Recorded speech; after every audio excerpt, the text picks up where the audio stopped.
enhanced in line with the best practices. A broad range of information on public debt is readily available to the general public on the National Treasury website, while an investor relations unit within the Public Debt Management Office facilitates investor, lender, and public engagements on public debt issues. Mr. Speaker, Kenya's debt carrying capacity is rated moderate, and the overall public debt is sustainable. We have initiated implementation of a set of measures to lower cost and risk in the public debt portfolio. These measures include cancellation of some non-disbursing external loans, rearrangements of and improved debt sustainability indicators. The preferred debt financing are highly concessional loans offered at below market interest rates with long repayment period. Recourse to commercial borrowing has been maintained at minimum levels. Mr. Speaker, the current legal numerical public debt ceiling has constrained public funding of projects, while at the same time failing to consider the effects of external shocks on the economy. In this regard, we propose to replace the debt ceiling with a debt anchor and set it at 55% of debt to GDP in present value terms. This is in line with internationally accepted conventional practice. Further, we provided a requirement that the Cabinet Secretary National Treasury reports to Parliament whenever the debt level swings beyond the threshold with time-bound remedial actions. This approach ensures that debt remains within sustainable levels and entrenches accountability and transparency in public debt management. I have forwarded to this August House the necessary changes to the PFM marks to align ourselves with this desired position and request that the House consider it favorably. Mr. Speaker, the Public-Private Partnership Program has gained traction, and under the new PPP Act 2021 that has reduced the number of approval processes, introduced timelines, and strengthened the institutional framework by elevating the PPP unit to a directorate in the National Treasury. So far, the government has achieved closure on a number of projects, of which a key one seeks to deliver over 4,000 housing units to frontline Kenya Defence Force personnel. Mr. Speaker, to ensure projects with the highest socioeconomic returns are selected and implemented, we are putting in place a joint public investment management and public-private partnership planning framework and strengthening the coordination between the Public Debt Management Office and the Public-Private Partnership Directorate for effective control of fiscal exposure, as envisioned in the new PPP Act 2021. Further, the government will fully operationalize the Public-Private Partnership Project Facilitation Fund to support activities of the PPP Directorate and those of the contracting authorities in preparation phase of a project during the tendering process and project appraisal.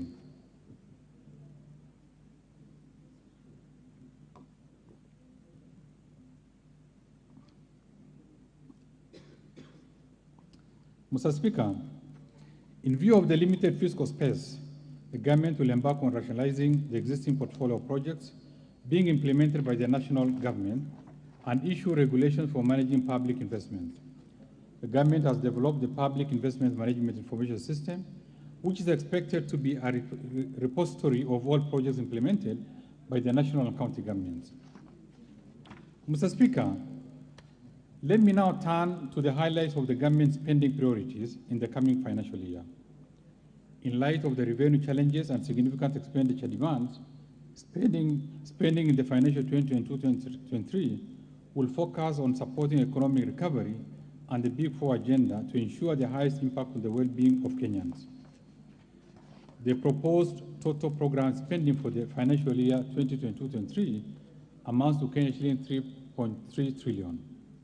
Mr. Speaker, as I mentioned earlier, the government is implementing the third economic stimulus program of Kenya shilling 30.1 billion to accelerate the pace of economic growth and sustain the gains realized so far. To further enhance the ongoing interventions, I propose a total of Kenya shilling 20.6 billion in this budget support implementation of various activities. Mr. Speaker, out of this, Kenya shilling 2.1 billion is for the youth empowerment and employment creation under the Kazi Mtaani program, Kenya shilling 8.2 billion for improving educational outcomes, Kenya shilling 1.3 billion for improving health outcomes, Kenya shilling 5.8 billion for improving environment, water and sanitation facilities, Kenya shilling 1.5 billion for fertilizer subsidy, and Kenya shilling 1.6 billion for enhancing liquidity to business. Mr. Speaker, to support implementation of the projects and programs under the Big Four agenda, I have proposed a total of Kenya shilling 146.8 billion. Mr. Speaker, we have continued to strengthen our healthcare systems in our quest for universal health coverage. Better health outcomes depend on the availability, accessibility, and capacity of health workers to deliver quality services anchored on well-equipped and provisioned healthcare facilities. Towards this end, the government has implemented various initiatives laying ground for achieving the goal of 100% health insurance coverage. Key among these initiatives include the free maternity program dubbed Linda Mama, which currently benefits over 1 million mothers annually, increasing the total number of health workers in the public and private sector, investment in the health infrastructure, and development of a digital health platform to support effective monitoring of the health sector. In addition, the government enacted the NHIF Amendment Act, which provides for the establishment of a centralized healthcare provider management system to ensure efficient management and payment of claims, as well as data collection. Mr. Speaker, to further enhance realization of the universal health coverage, I propose to allocate Kenya shilling 146.8 billion to the healthcare sector to support the various programs aimed at improving healthcare outcomes. Of this amount, Kenya shilling 62.3 billion will fund activities and programs for the attainment of universal health coverage. Specific allocation for various activities and programs include Kenya shilling 7 billion for purchase of COVID vaccines and related expenditure, Kenya shilling 4.1 billion for free maternity health care, Kenya shilling 5.2 billion for the managed equipment services, as well as Kenya shilling 1.8 billion to provide medical cover for the elderly and severely disabled persons in our society. Mr. Speaker, to lower cases of HIV/AIDS, malaria, and tuberculosis in the country, Kenya shilling 16.2 billion has been recommended for the purpose. To enhance vaccines and immunization program, I propose an allocation of Kenya shilling 5.2 billion. Mr. Speaker, to further propose for the Kenyatta National Hospital, Kenya shilling 11.7 billion for the Moi Teaching and Referral Hospital, Kenya shilling 7.7 billion for the Kenya Medical Training Center, Kenya shilling 2.9 billion for the Kenya Medical Research Institute, Kenya shilling 1.1 billion for the construction of Kenya National Hospital Burns and Pediatric Center, Kenya shilling 1.2 billion for procurement of family planning and reproductive healthcare communities, Kenya shilling 300 million for procurement of cyberknife radiotherapy equipment, Kenya shilling 1.3 billion for the construction of cancer center at Kisii Level 5 Hospital, and Kenya shilling 619 million for the procurement of equipment at the National Blood Transfusion Services. Mr. Speaker, in 2013, the government embarked on a plan to provide decent and affordable houses for Kenyans. This was envisaged to create additional jobs, provide market for manufacturers as well as suppliers, and raise the contribution of real estate and construction. To achieve this, government has been implementing policy and administrative reforms targeted at lowering the cost of construction and improving access to finance for affordable housing. The government has also mobilized 3.7 billion for the affordable housing program. The proposed allocation includes Kenya units. Mr. Speaker, to support the Nairobi Metropolitan Services, allocations to the housing. Mr. Speaker, implementation of the appropriate policies coupled with enhanced investments in the manufacturing sector has the industry park and at the River Textile Hub, Kenya shilling 50 million for the Freeport and Industrial Park Special Economic Zone in Mombasa. Other proposed allocations include Kenya shilling 410.4 million for the modernization of Rivertex and will make further investment towards the revival and enhancement of output. In this respect, Mr. Speaker, I propose an allocation of Kenya shilling 212.1 million for modernization of cooperative cotton ginneries and a further Kenya shilling 250 million for cotton industry revitalization.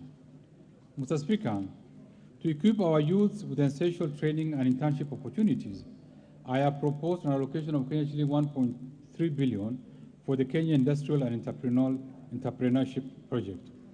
Kenya shilling 2.1 billion for the Kenya Youth Employment and Opportunities Billion for constituency industrial development centers. Supporting large-scale production of staple food, expanding irrigation schemes, increasing access to agricultural inputs, and supporting smallholder farmers to sustainably produce and market various commodities. To further support programs under this pillar, I propose an allocation of Kenya shilling 46.7 billion in this budget. Out of this, Kenya shilling 4.2 billion will go to the National Agricultural and Rural Inclusivity Project, Kenya shilling 1.7 billion for the Kenya Cereal Enhancement Program, Kenya shilling 1.9 billion has been proposed for the Emergency Locust Response, Kenya shilling 1.5 billion for the National Value Chain Support Program, Kenya shilling 1.1 billion for the Agricultural Sector Development Support Program 2, Kenya shilling 1.5 billion for the Small Scale Irrigation and Value Addition Project, and Kenya shilling 690 million for Food Security and Crop Diversification Project.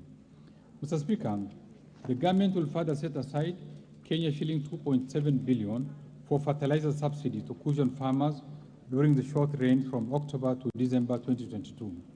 This is in addition to the Kenya shilling 3 billion allocated in the financial 2021-2022.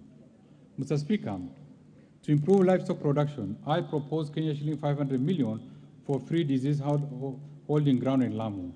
I also propose Kenya shilling 1.7 billion for the Kenya Livestock Commercialization Program and Kenya shilling 121 million for livestock production under Big Four initiative.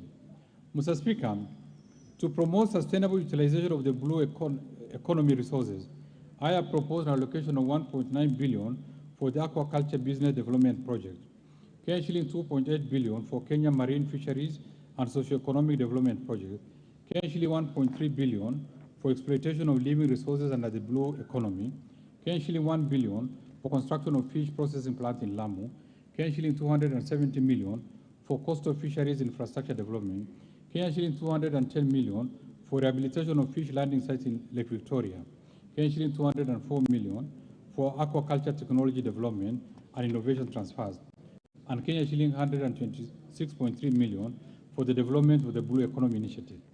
Mr. Speaker, in order to increase agricultural production and enhance resilience to climate change risk in targeted smallholder farming and pastoral communities in Kenya, I have set aside Kenya shilling 147 million for the Climate Smart Agricultural Productivity Project, Kenya shilling 850 million to enhance drought resilience and sustainable livelihood, Kenya shilling 178 million towards ending drought emergencies in Kenya, and in addition, I have proposed an allocation of Kenya shilling 421 million for the livestock and crop insurance scheme to reduce the vulnerabilities of Kenyan farmers to diseases and natural disasters. Mr. Speaker, to ensure legitimacy of land ownership, I have recommended Kenya shilling 1.1 billion for processing and registration of title deeds, Kenya shilling 769 million for digitization of land registries, and Kenya shilling 130 million for construction of land registries. Mr. Speaker, other proposed allocations include Kenya shilling 90 million for revitalization of cotton industry, Kenya shilling 300 million for mitigation of fall armyworms, Kenya shilling 200 million for establishment of liquid nitrogen plant, Kenya shilling 200 million towards the embryo transfer project, and Kenya shilling 250 million for construction and refurbishment of the Leather Science Institute.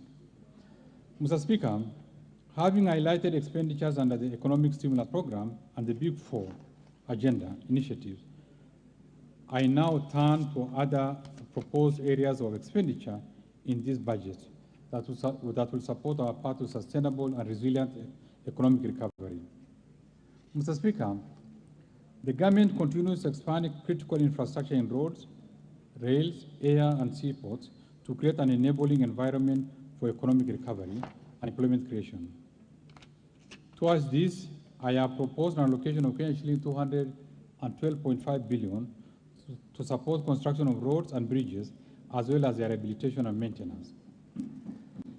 Mr. Speaker, the standard gauge railway has presented a modern and efficient transport system that is safe, comfortable, and affordable for passengers transport to the rest of the country. I have proposed Kenya shilling 18.5 billion for development of the standard gauge railway, Kenya shilling 1.1 billion for railways metro lines, Kenya shilling 439 million for rehabilitation of locomotives, and Kenya shilling 264 million for development of ERP system for SGR. Mr. Speaker, to support production of reliable and affordable energy, I propose a total of KSH 91.5 billion, excluding the provision set aside under the Big Four agenda initiatives. Out of this, KSH 62.9 billion will cater for transmission and distribution of power, KSH 18.5 billion for development of geothermal energy, KSH 9.3 billion for electrification of public facilities, and KSH 2 billion for development of nuclear energy, as well as exploration and mining of coal. Mr. Speaker, the security of our national operations of the National Police Service, Defense, and the National Intelligence Services. Mr. Speaker, the proposed allocations include Kenya shilling 128.4 billion for defense, Kenya shilling 46.4 billion for the National Intelligence Service Modernization Program, Kenya shilling 1 billion for the National Communication and Surveillance System, and Kenya shilling 335 million for the equipment of the National Forensic Laboratory. Mr. Speaker, other proposed allocations include Kenya shilling 4.8 billion for medical insurance for the National Police Service and prison, Kenya shilling 2.3 billion for the group personal insurance for the National Police Service and prisons, as well as Kenya shilling 1 billion for the National Integrated Identity Management System. Mr. Speaker, we are committed to provide access to quality education for our children and youth. This will indeed facilitate realization of their full potential and enable them effectively contribute to the development of the country. The allocation and efficiency in spending on education has been increased to improve outcomes. As a result, access to further improve education outcomes, I propose a total of shilling 544.4 billion to support programs in the education sector. Mr. Speaker, out of the proposed allocation, Kenya shilling 12 billion will cater for free primary education, Kenya shilling 2.5 billion for recruitment of teachers, NHI for secondary school students, for training of teachers on competency-based curriculum, and Kenya shilling 310 million for the digital literacy program and ICT integration in our secondary schools. Mr. Speaker, to support transition from primary education to junior secondary school education under the competency-based curriculum, Kenya shilling 4 billion has been set aside for the construction of classrooms to support school infrastructure development and ensure safe learning in our schools. I have proposed allocation of 2.8 billion for primary and secondary schools infrastructure. The proposed allocation also includes Kenya shilling 5.1 billion displacement impact project. In addition, Kenya shilling 933.8 million will go to the Child Welfare Society of Kenya, and Kenya shilling 400 million for the Presidential Budget for Sustainable and Inclusive Development. For this reason, we have proposed an allocation of Kenya shilling 15.6 billion to fund initiatives in the information, communication, and technology, 620 million for government of the Konza National Data, and is currently hosting clients youth in Kenya. We encourage all MDAs to take advantage of this modern facility. I have for Konza Data Center and Smart City facilities. Mr. Speaker, other proposed allocations include Kenya shilling 2.7 billion for maintenance and rehabilitation of last mile posts to set aside Kenya shilling 10.2 billion for forest and water towers conservation, Kenya shilling 3.1 billion for environment management and protection accountability, and scale up our fight against corruption. Public for 4 billion for Parliament, 18. We allocated Kenya shilling 22.9 billion in the current financial year 2021-2022, and I further propose an allocation of Kenya shilling 21.7 billion in the financial year 2022-2023 to the Independent Electoral and Boundaries Commission. Mr. Speaker, the county governments will receive a proposed allocation of Kenya shilling 370 billion as equitable share in the financial year 2022-2023. These represent 27.3% of the most recent audited and approved revenue raised nationally. Mr. Speaker, in addition to the equitable share of revenue raised nationally, 1 billion, bringing to county government. In this regard, conditional grants have now been excluded from the Division of Revenue Bill 2022, unlike in the case of last financial year. I note with appreciation that this House has unlocked the stalemate on the county government grant bills. This bill will provide a legal framework for transferring conditional grants with the county government, transfer of functions between national government. Mr. Speaker, in order to ensure that the process of transfer of functions between the national and county government is clearly provided for in law, we are developing a legislation to operationalize Article 187 and 189 of the Constitution on transfer of functions and cooperation between the national and the county government. The proposed legislative framework will provide transparency in the administration of intergovernmental transfers in respect of transfer functions and cooperations between government. Once completed, the legislative proposal will be submitted to this Honorable House for consideration and approval.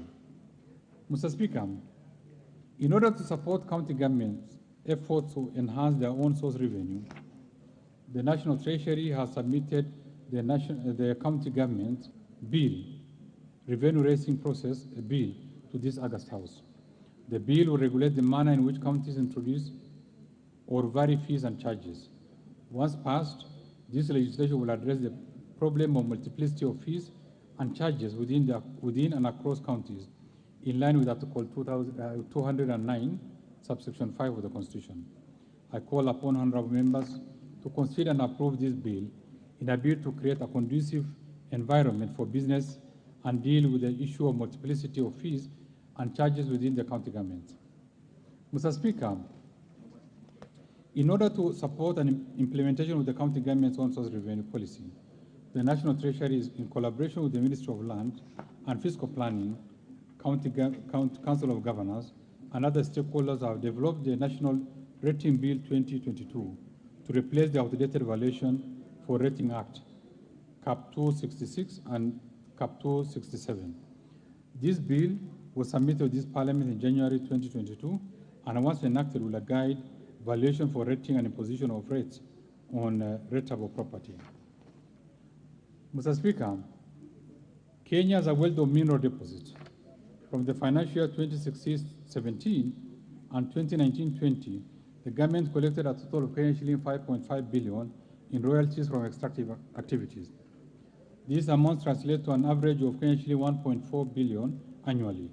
Although mineral royalties are currently being received from 15 counties, 91% of the payments are derived from extractive activities in only 3 counties, namely Kilifi, Kwale, and Kajiado.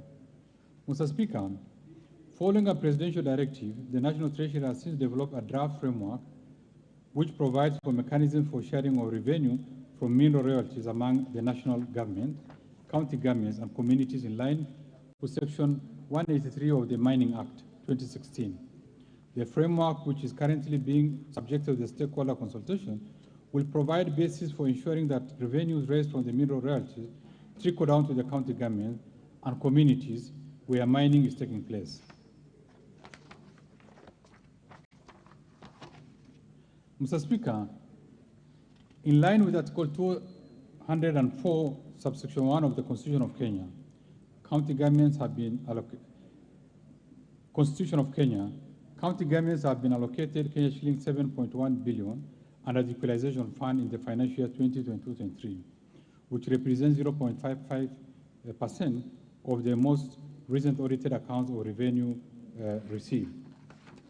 Mr. Speaker, following the High Court ruling on the petition of 5th November 2019, quashing the guidelines of administration of Equalization Fund, Funds Advisory Board, all expenditures of the fund were stopped.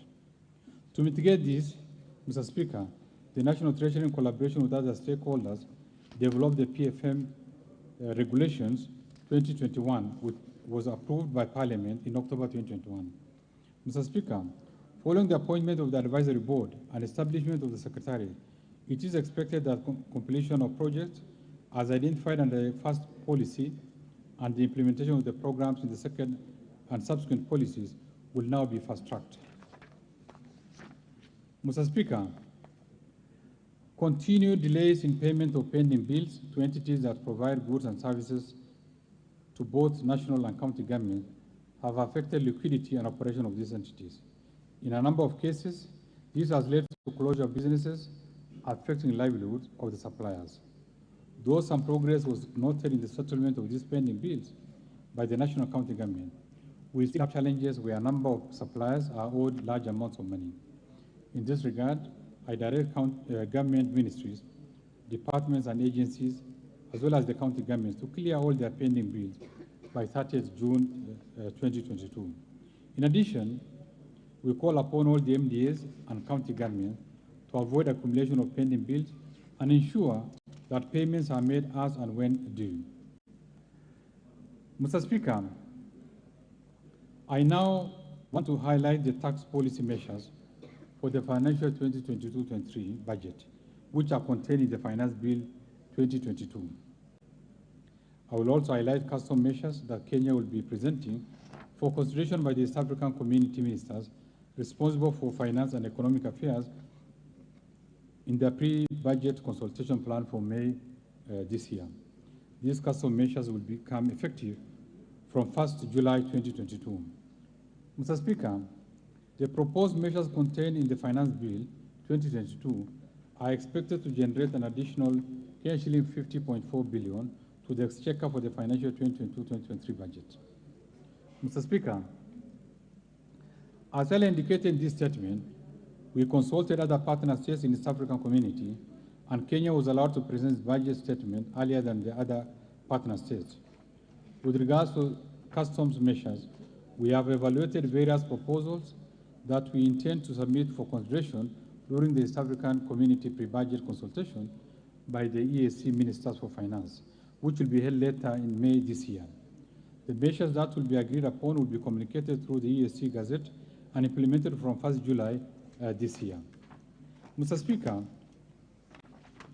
these measures are generally meant to promote our manufacturing sector and enhance our exports by making inputs and raw materials used in the manufacture of goods more affordable, hence lowering the cost of production. In addition, some of the measures are aimed at enhancing the competitiveness of locally manufactured goods through protection from unfair competition by imported goods.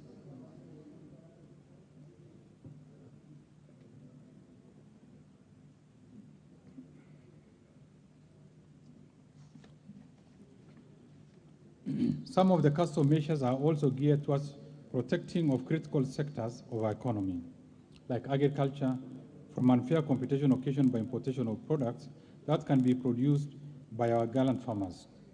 In cases where local production does not meet our demand, the government will ensure the deficit is met in an orderly manner that does not adversely affect our farmers. Mr. Speaker, I now turn to the proposed amendments under the Evaluative Tax Act. The outbreak of COVID-19 pandemic and the ensuing socioeconomic implications on Kenyans continue to impose a heavy burden on our health sector. In this regard, the government has been progressively addressing the cost of health care in the country so as to expand access to quality and affordable healthcare services. To further reduce the healthcare costs, I propose to exempt from VAT medical oxygen supplied to registered hospitals, urine bags, adult diapers, artificial breasts, and colostomy or ileostomy bags for medical use. Mr. Speaker, I propose to exempt from VAT. Mr. Speaker, Charitable Organization Coordination Act are allowed to deduct the cash donations from their taxable income. However, entities that donate cash to charitable organizations that are not registered in the Income Tax Act to allow all entities that donate cash to charitable organizations to deduct the donations from their taxable income. Directives, including aging, features, and options. However, equity and fairness, I propose to amend the Income Tax Act to provide for the taxation of gain. Taxation provides for annual inflation adjustments of the specific duty rates on all products. However, It has been observed that the adjustment may not always be appropriate for some products, depending on the economic and social environment facing these products at that time. To address this, I propose to empower the Commissioner General of KRA to exclude from inflation adjustment such products after consideration of the prevailing economic circumstances facing them. Mr. Speaker, last year, meant to protect local producers of eggs. However, we have noted that the tax has adversely affected the hatching business, as there is insufficient local capacity to supply all the required egg hatching imported by licensed hatcheries upon recommendation by the responsible Cabinet Secretary. Mr. Speaker, neutral spirit is an input for manufacture of pharmaceutical products. Manufacturers of pharmaceutical products which are not subject to excise duty are entitled to a refund of the excise duty paid on the raw materials or inputs. The processing of such refunds takes time, hence creating cash flow challenges. To address this concern, I propose to exempt neutral spirit used by the registered pharmaceutical manufacturers upon approval of the Commissioner General of KRA from excise duty. Mr. Speaker, currently, locally assembled motor vehicles are exempt from excise duty. In order to ensure the same treatment for manufactured passenger motor vehicles, I propose to exempt from excise duty locally manufactured passenger motor vehicles. This is aimed at encouraging investment in this sector and enhancing competitiveness of locally manufactured passenger motor vehicles. Mr. Speaker, gambling, gaming, and alcohol addiction have become prevalent in our society. These habits are extremely addictive and can result in a variety of harmful repercussions, especially to the youth. Advertisements for alcoholic beverages, betting, and gaming contribute greatly to the promotion of these habits. To discourage the promotion of these products and activities, I propose to introduce excise duty of 15% on fees charged by all television stations, print media, billboards, and radio stations for advertisements of these activities. Mr. Speaker, in the recent years, innovations in the tobacco industry have led to the introduction of new products beyond e-cigarettes. These products continue to negatively affect the health of our citizens. The design of these products and the taxation regime makes them easily accessible to users, including the school children and the youth, thus leading to nicotine addiction and consequently smoking and use of other drugs. In order to prevent these habits and make the liquid nicotine used in these devices less accessible to users, including the school children and the youth, I propose to change the taxation regime for liquid nicotine from current shilling per unit to an excise duty of shilling 70 per milliliter. Mr. Speaker, in the bill, I have also proposed to increase the specific rates of excise duty for a number of products by 10% to generate additional revenue for the government. Given the recent global increase in oil prices, I have excluded petroleum products from this increase. Mr. Speaker, I now turn to the proposed amendments under the Miscellaneous Fees and Levies Act. In order to promote manufacturing of pharmaceutical products, I propose to exempt inputs and raw materials imported by manufacturers of pharmaceutical products from payment of import declaration fees and railway development levy. This will encourage investments in the health sector and improve access to affordable healthcare services. Mr. Speaker, in order to support farmers who rear cows as well as pastoralist communities who depend on sale of hides and skin, I propose to reduce the export levy on the raw hides and skin from 80% or US dollars 0.5 per kilogram to 50 cents or US dollar 0.32 per kilogram. Mr. Speaker, on the amendments to enhance tax administration procedures, government agencies are expected to be sensitive and responsive to emerging customer needs. In this respect, the Kenya Revenue Authority has been on a journey of transformation to enhance customer-centric service delivery. In order to align the operation of the authorities with emerging trends, I propose to amend the Kenya Revenue Authority Act to change the name of the authority from Kenya Revenue Authority to Kenya Revenue Service. The change of the name is intended to rebrand the authority and transform its public image, thus enhance tax compliance through improved public relations and maintain a clear focus on taxpayers' needs. I have also proposed consequential amendments to other statutes which make reference to the name Kenya Revenue Authority and align them to the proposed new name.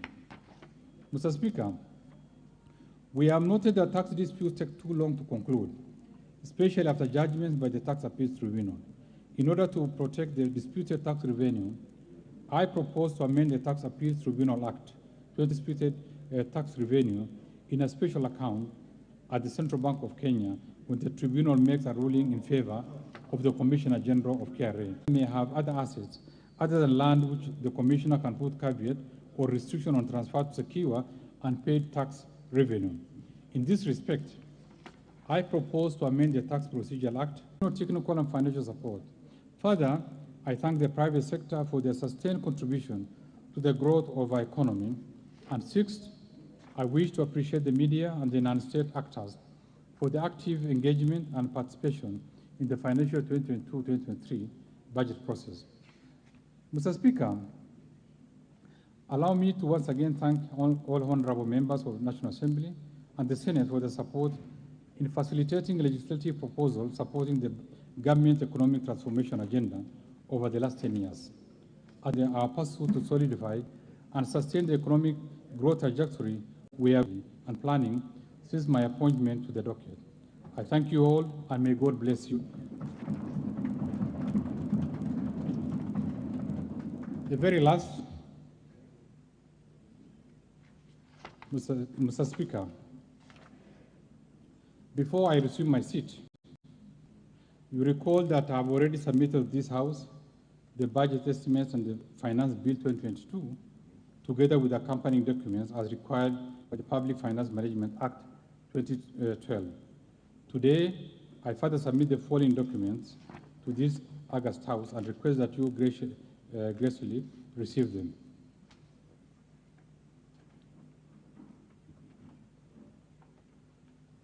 Honorable Speaker, the documents include the budget statement of the financial year 2022-2023, the budget policy statement 2022, estimates of revenue, grants, and loans for the financial year 2022-2023, medium-term debt management strategy 2022, sixth, budget highlights,